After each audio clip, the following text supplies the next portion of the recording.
The government is investigating a crash involving Tesla's autopilot, Apple might buy Tidal, Facebook simplifies chatbots, and more. It's Friday, July 1st, and this is Crunch Report.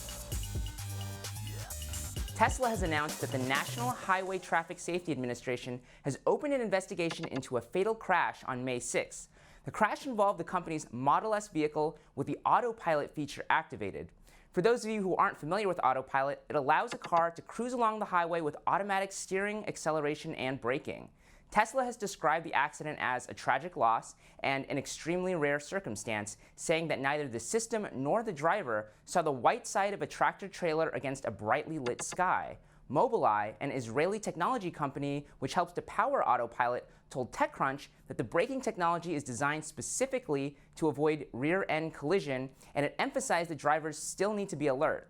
According to crash records, the victim was Joshua D. Brown of Canton, Ohio, who attracted attention earlier this year for a video he posted of a near collision with a merging truck, which autopilot managed to steer clear of.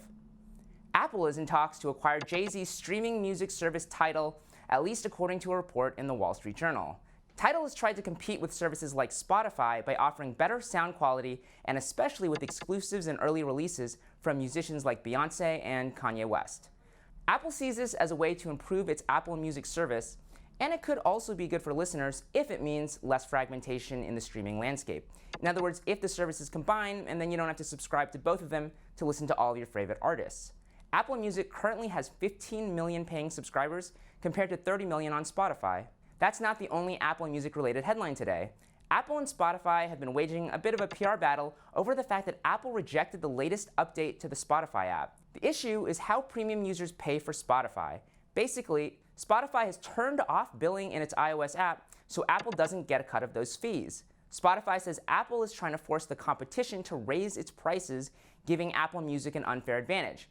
Apple, meanwhile, said in a letter to Spotify that, quote, "We find it troubling that you are asking for exemptions to the rules we apply to all developers and are publicly resorting to rumors and half-truths about our service." You probably remember Facebook Messenger opening the floodgates for chatbots earlier this year. Now the social network is giving developers a way to make those bots less confusing to interact with. So if you're stumped about what you can actually ask or tell a chatbot, the developer can also offer quick reply options, like if a bot asks you what kind of movies you like, it can also show you popular answers like comedy and action, and you just hit a button instead of typing it in. Facebook is also allowing developers to add persistent menus to chats, so if you're talking to a commerce bot, you can quickly just move to the on sale section. Oh, and if you're wondering how many bots we're actually talking about here, Facebook says 11,000 have been built for Messenger so far.